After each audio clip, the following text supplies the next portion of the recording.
if you can, there we go, 37 degrees. I'm gonna put the chip for sure because I'm interested in it and I think it's gonna bring a lot for the future. شخص لازم يبدأ يهتم في صحته من البداية لأن صحة الإنسان في إيده ما ينتظر للمرحلة الأخيرة اللي صعب التدخل العلاجي فيها يكون. This is what we require of society, is to take responsibility, not wait for your insurance company to pay for you, not wait for government to pay for you, but you do it. So you're saying genetics don't determine how we function? Please, please, please, don't wait for disease. Find out earlier through doing lots of good lab tests about your risk.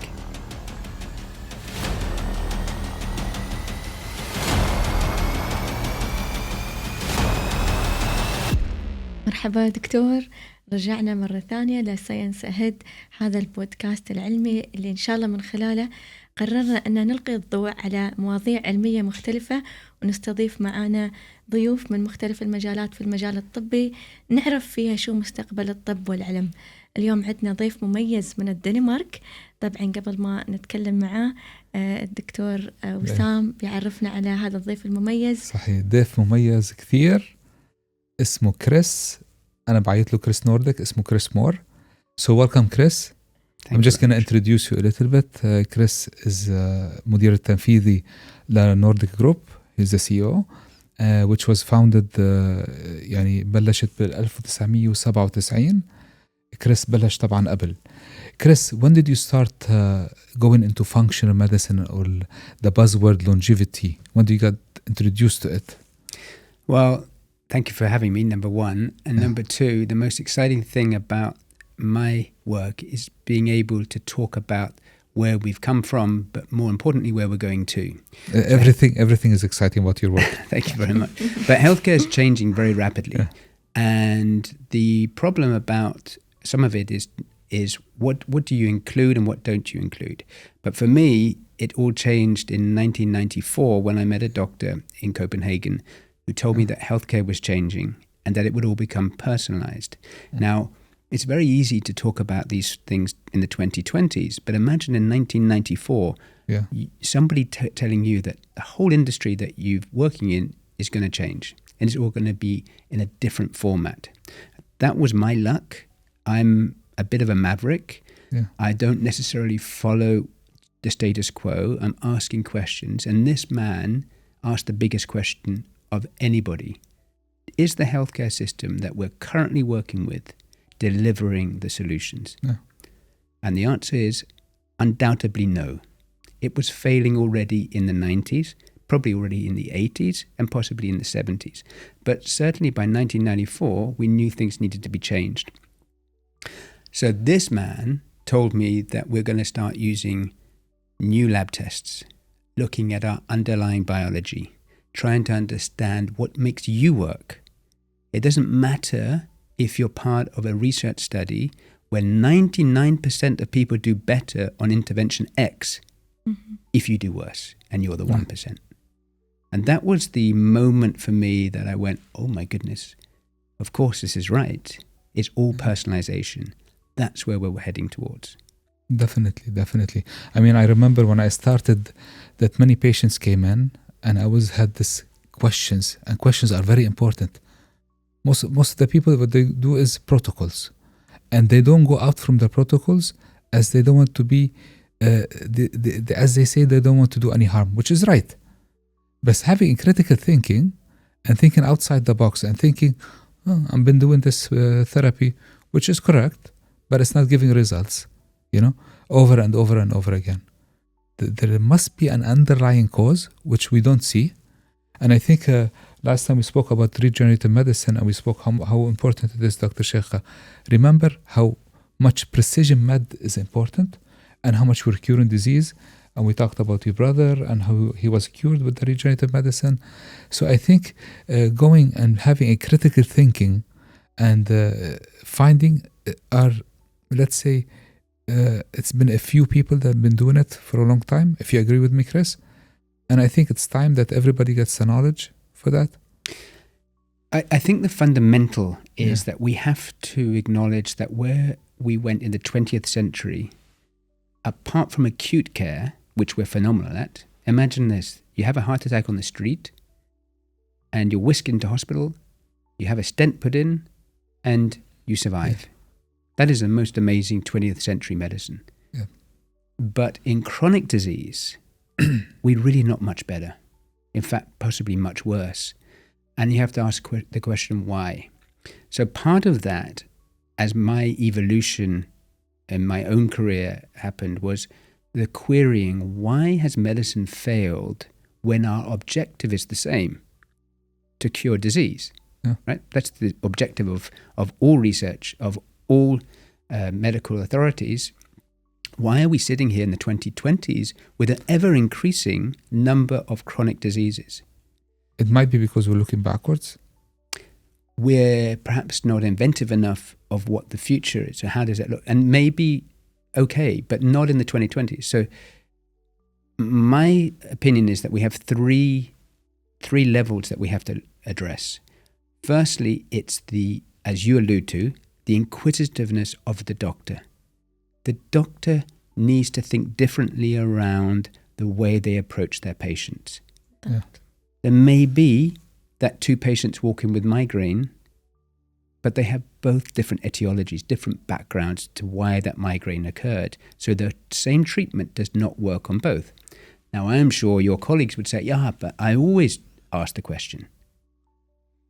Okay, but how often do you look at the biology of that individual properly?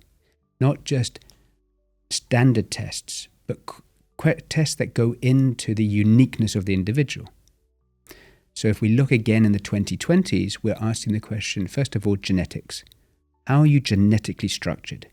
Now, before people get carried away about genetics, it is not determinant of your life at all.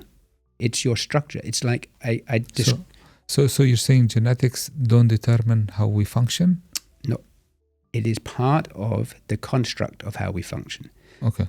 So imagine building a high-rise without scaffolding. Yeah. It would fail. Your DNA is your scaffolding. It is how you are going to be constructed. From there comes the environmental impact, what we today call epigenetics. And it's those epigenetic factors. Where do you live? What do you eat? How much do you exercise? How much do you sleep? How it stress, how it impacts your overall biochemistry is what we call the phenotype. And it's that change in phenotype which is originally constructed within your DNA, but reflected in your phenotype, which is indicative of your clinical condition. And it's that which has changed our understanding of personalized health. So firstly, we must include a genetic test to identify your uniqueness, not your weakness, not your strength, but your uniqueness. How your body functions. How you're constructed, so that we can, as clinicians, work out how best to create the intervention that does what? Prevents disease. That makes sure that we potentially function optimally. I would say it in my clinic as to correct the deficit that we had or the absence. So I always tell my patients, which was more than 10, 15 years ago, everybody was going, most of my colleagues were saying, why are you doing all these tests? You don't need it. And I'm saying the person is not getting a result. So there's some underlying cause that we have to look for. And correcting the deficit or the absence by giving different supplementation or building blocks, let's call it, which is better, will correct the deficit that you have in the genes or your phenotype, you know. And this is what's needed, which most doctors, they don't ask. You said the questions. I think they don't ask the right question or give the right time. That's also true. Yeah. Exactly. Yeah. So you remember, Doctor, when we first met Chris, we joined. Where did we meet him? Tell me. It was last year in a conference. We attended the workshop. Actually, خلينا نقولها بالعربي دكتور.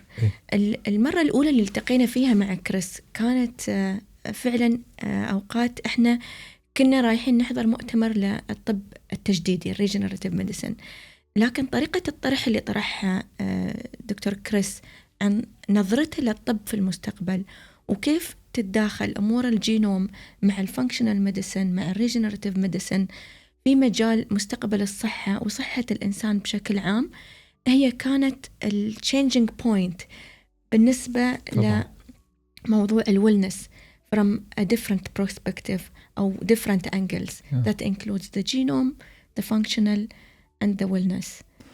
وهيدي نقطة كتير مهمة، عشان هيدي بتساعد الأشخاص اللي هن عم بفتشوا على اللونجيفيتي أو البازورد اللي بسموه اللونجيفيتي أو الحياة المستدامة بالضبط. بطريقة إنه يفهموها أكثر. هلا we can ask Chris about it. Yes. يعني the buzzword longevity. Give me a quick buzzword. So the point of why we've shifted from, first of all, treating disease, which was the 20th century concept of helping people. Yeah. We moved then into what we call functional medicine, which is the personalization, understanding how the individual works, also from a disease state. Chris, I don't want to interrupt, but you think functional medicine should be done by every doctor? I think functional medicine as a term is a complex one, but the personalization of any patient is required to understand how best to mitigate disease risk and to avoid even when someone gets ill, to avoid the comorbidities that happen so often. So yes, but how do you employ it? That's a much harder question, and it takes time. And doctors need to feel confident that they won't always have the answers, but they do have a huge palette of information from which they can work and help their patient get better. But the question on longevity as the term, the buzzword, is one that has shifted because as an aging population, we all want to live to 100, or people are saying 120 or 150. Personally, I don't think that's possible. I know the longevity researchers suggest otherwise, but I don't think anyone of our age is likely to live that long. But we can reduce significantly the disease risk. Well. We can live well, which has been called health span. How long is your health span? Is the time you are living that you are well without any disease or symptoms until you require medical intervention. That, unfortunately, has been getting shorter and shorter in reality. So you're living longer, but are well for a shorter period of time. And we need to close that gap. So when often people are asking me, okay, what does that future look like? And I do talks around the future of healthcare. And that requires the combination of genetic tests, what we call functional tests, looking at biomarkers, looking at gut health, looking at what we call in urine for organic acids and metabolic markers, and then looking at cancer markers. You can do today very good screens for not to identify cancer, but to identify that you don't have cancer. Yeah. So they're called liquid biopsies. Some very bright people have developed this. We should all, from the age of 40, be doing an annual screen to make sure we don't have cancer. Because if you have that data, and unfortunately you end up getting cancer the year after, you only had it 1 year. So it's much easier to treat. This is a major leap forward in the way that we can help people. And it's a simple test. It's a very simple test. It's a blood test. It doesn't require more than a regular phlebotomy and then sending to the lab. So you combine that together with what I call longitudinal data. Now that's the big key for me for longevity. Understand when things are going wrong long before any form of disease is occurring. So imagine that if you could see your heart rate increasing, even though you think you're fit and healthy, but your wearables such as Aura or any of these other apps, the Whoops or what have you, they can begin telling you things about you. Are they 100% accurate? Probably not. But they give you great pictures of how you can perform on a daily basis. And if you see your resting heart rate go up and you don't know why, go and find out about it. Go and do some blood tests. So the longitudinal aspect becomes very, very interesting. And I'm very much a biohacker character. I do all sorts of strange things. I do lots of supplementation. I have 30 years of data on myself, how I perform. I know which supplements work for me. I do peptides. I do exosomes. I then do have all these wearables. And actually, we've invested in a company that has a chip, and I can demonstrate for you if you'd like to see it. هذه أول طريقة تعرفنا فيها على كريس. So for the camera, I'll see if I can get this. There's going to come a light as I try and scan across my hand. تعرف عليه زرع chip. No, it won't work, of course, on camera. There we go. Now it's working. You can see there's أول مرة a flash. تعرفنا عليه هيك. And in there, I have what can be used for personal data. Anything from a credit card to a bank account to whatever you want. Hopefully for the heart rate, for the... But, so here's the question. Would someone get injected for your heart rate? Probably not. People go, oh, big brother and this and the other. There's no big brother. But what I want to demonstrate is I want us to have performance over time. So in my arm, I have a second chip that will help us understand temperature. Now people say, oh, what's temperature going to do? Well, if you can...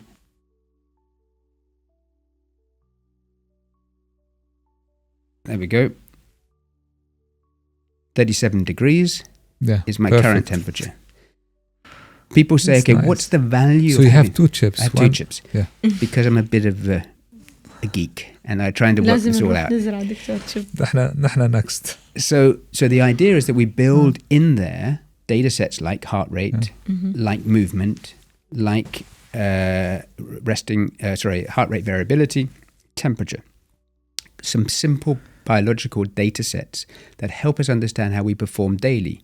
Now imagine this, that when you eat your meal, your heart rate might go up. If you eat your meal too late at night, it might go up too long after you go to bed. This may affect your sleep. What if we could change that? By looking at your own personal story. So that's part of that longitudinal data. React before it happens. Yeah, that's preventing also the disease of the body, you know. That's preventing the disease. Now, the chip, people get scared from it. You know, that's it. I mean, and I'm gonna put the chip for sure because I'm interested in it, and I think it's gonna bring a lot for the future in all types of being easier in life to having parameters being checked.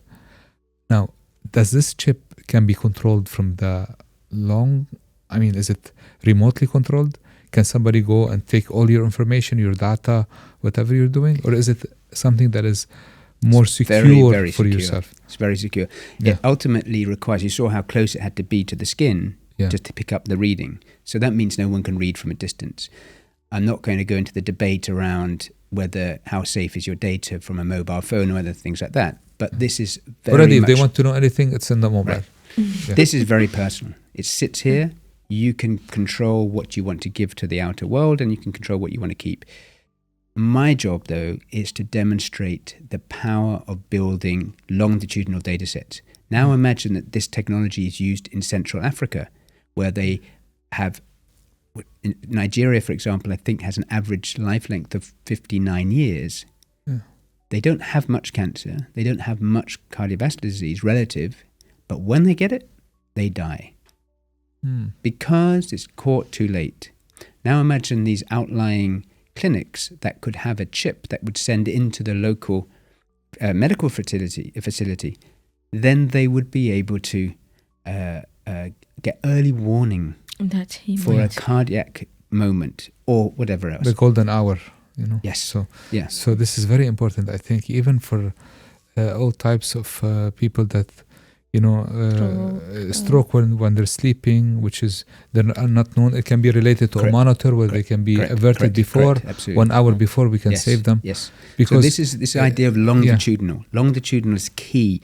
And unfortunately right now, when you have a patient, the first thing you say to them probably is, how are you, patient?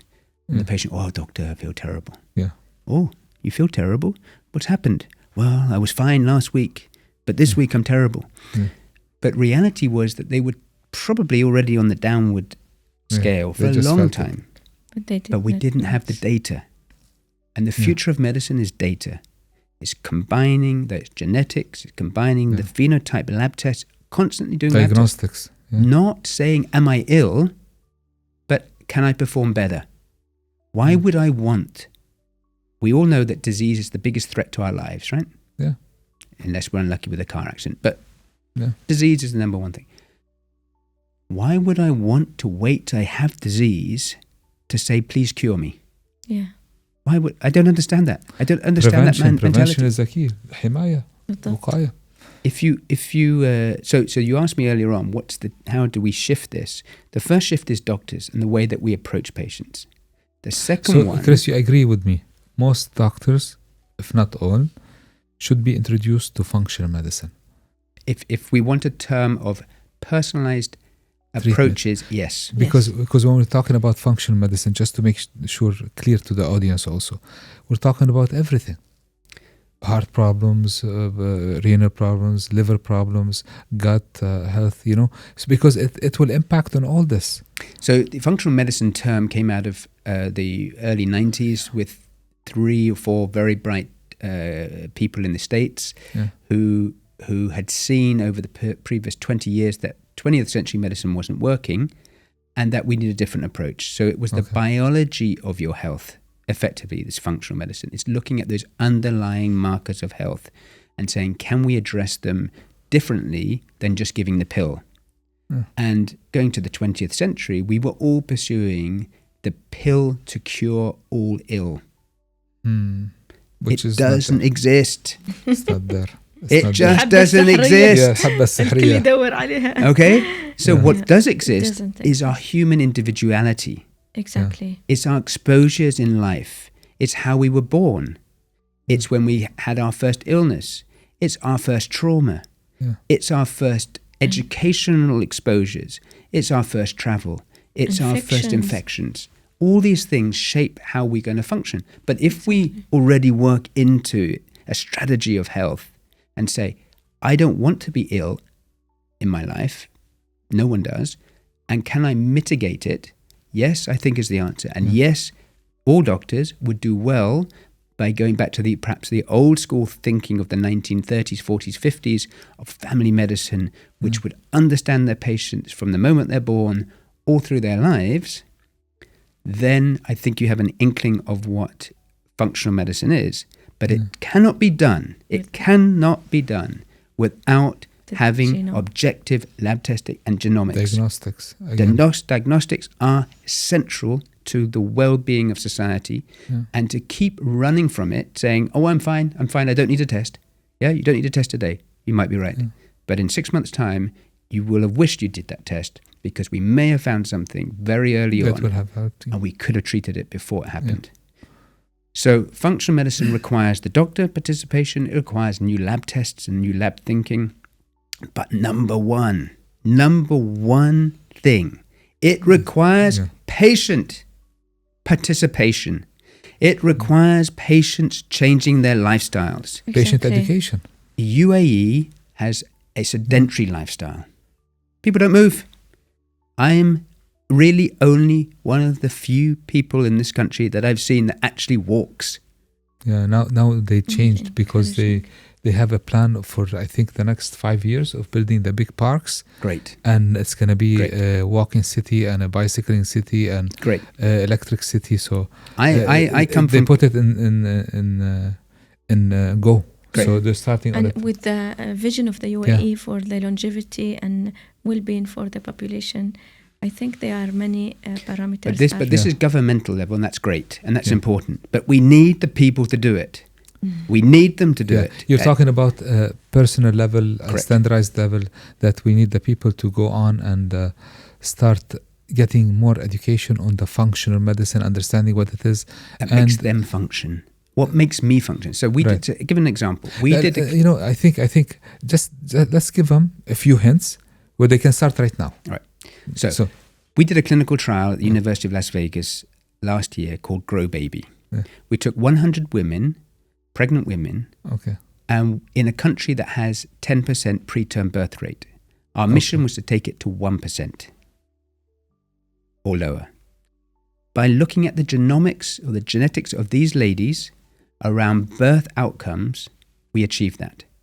That's using genetics and our understanding of science to change the phenotype of a pregnancy to the optimization level so that they deliver a child at normal weight to term. So now, if you have a child born, the first thing you should do is then do their genetics. Find out what is their inherent weakness or strength, and then help them through their biology.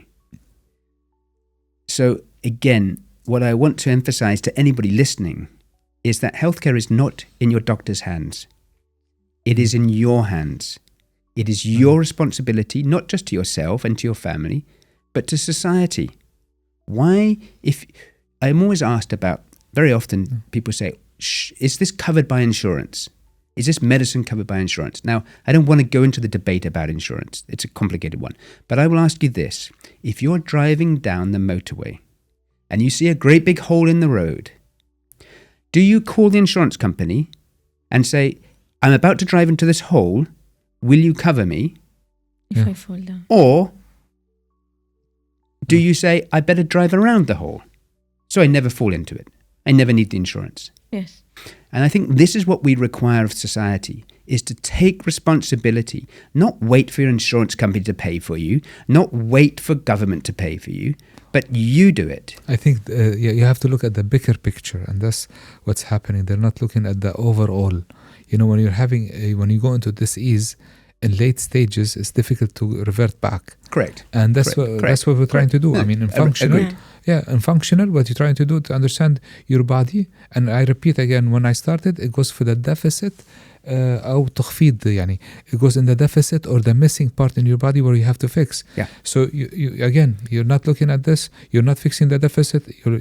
You have gas in the car. Correct. It's gonna finish. Correct. And you're gonna stop the car. Correct. And you're gonna go out from it. Yes. So you should fill it up again and Yes. try to go on. Absolutely. And this is done by diagnostic. Yes. Dr. Shaikha, and I think regenerative part كمان عنده a big part in the functional medicine. So if we relate the regenerative to functional, we can repair some of the functional, but again we need the diagnostic. بالضبط. ومثل ما قال كريس، قال أن الشخص لازم يبدأ يهتم في صحته من البداية، لأن صحة الإنسان في إيده. ما ينتظر للمرحلة الأخيرة اللي صعب التدخل العلاجي فيها، يكون يصلح الأمور اللي تخربطت معه. فنظرة كريس لموضوع الصحة والعلاج والتشخيص personalized medicine from different perspective، فحص الجينوم، الفانكشنال ميديسن والفحوصات الفانكشنال، وجود التكنولوجيا والتطور مع الداتا واللايف ستايل مانجمنت للأشخاص. أعتقد هذا بيعطينا نظرة أشمل للصحة. صحيح. وبعدين هو الهدف أن إحنا we live longer younger، وليس العكس. يعني الهدف مش أن نعيش فترة طويلة، more wellness. بالضبط. أن نعيش أطول فترة ممكنة وأنا بصحة وعافية. So futuristic medicine. Future is this. Let me tell you. Yes. First of all, we've got to make sure that the patient never gets ill. How do we do that? We look at their biology. We then ask them to make changes to their lifestyle. Just because your mother, your brother, your grandfather, your sister, your daughter performs well doing one thing may not mean that you do. So understand what you function. Then make the dietary changes. Include organic produce. In the UAE, you have some wonderful organic supermarkets. They're empty, or nearly. Why? The best investment you can make in yourself is nutrition. Get the right nutrition. Why have a produce that's been sprayed with all sorts of chemicals? Why do we think that's normal humanity? It is normal farming to maximize productivity, to maximize profits. It does not look after your health. Yeah, and this we can see in the typical Mediterranean families. In the older stages, years ago, they used to eat healthy and they used to walk a lot. Yes. And that was life. Right. They so that's the second bit. anything. That's the next bit. So you've got the diet, you've got the exercise. And exercise doesn't mean going to the gym. No. It means taking the stairs instead of the elevator. It means eating less and doing little things in the house, more housework. Everyone laughs at me when I come to Dubai because I do my own ironing. Why do you do your ironing, Chris? Oh, why not? So I get a bit of exercise. I do a bit of meditation as I'm ironing, and it's a normal thing. You do the dishes also? I do the dishes as well. I even carry the water from the supermarket. Okay. Why do you go to the supermarket, Chris? Yeah. Why don't you get it delivered? Well, because then I can carry the water. Yeah. So you have to do these things to keep your body active. And then please, please, please don't wait for disease. Find out earlier through doing lots of good lab tests about your risk.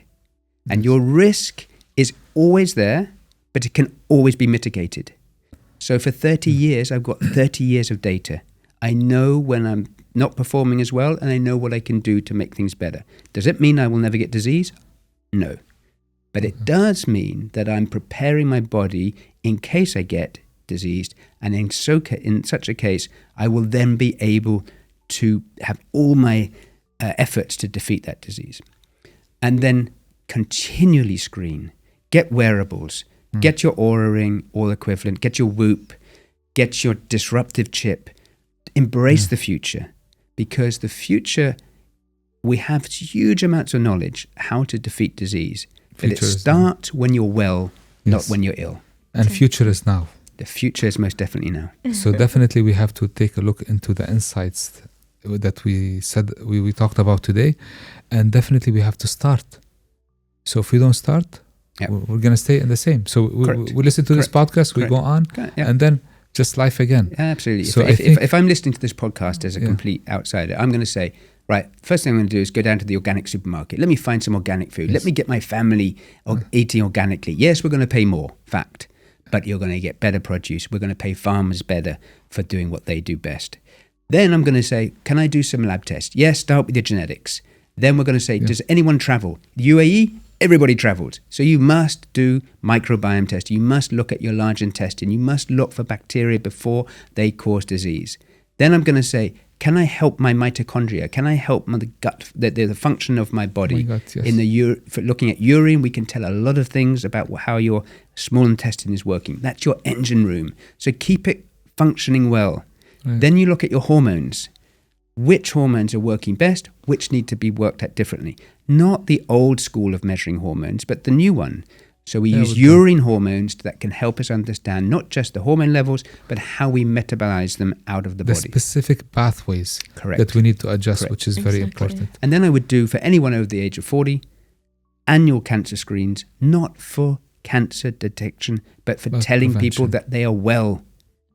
Excellent. This is the future of medicine. Yeah. And I believe that a child born in 2025, if given the right nutrition, the right opportunities, they will live to 100 without aging. Excellent. Whether they live to 150, I'll leave it to the next generation. We'll talk about this. بس أنا I think دكتورة نحن بدنا نحط الشيب. إن شاء الله. Next time we visit you. Absolutely. In Denmark, Chris, we're gonna. Please, you're very welcome. And we did not spoke about the detox drink. Every time Chris comes from Denmark, he brings this detox drinks with him, and he has his own supplements business as well. Chris, can you tell us more about the concept of the supplements and the detox?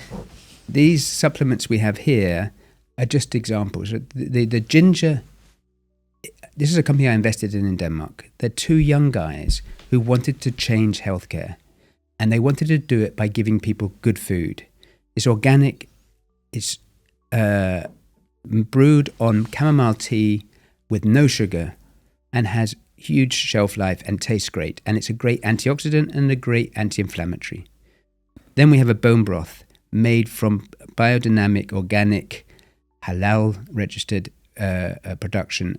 And this gives us collagen in the purest form. Mm-hmm. So your ability to get good nutrition isn't that difficult. But I would say this, it's a little bit naive to think that we can just eat from even organic source enough nutrients. You need to take supplements. They're not medicines. They're foods to support your nutrition. So don't be afraid when your doctor says, I need you to take this array of supplements. it is good for your health because they have the data, and that will change the way you perform. So foods, supplements are all part of that story. Absolutely. Yeah, I call them the building blocks They are. for everything. So I think this is هو important. أصلا food is medicine. Food is medicine.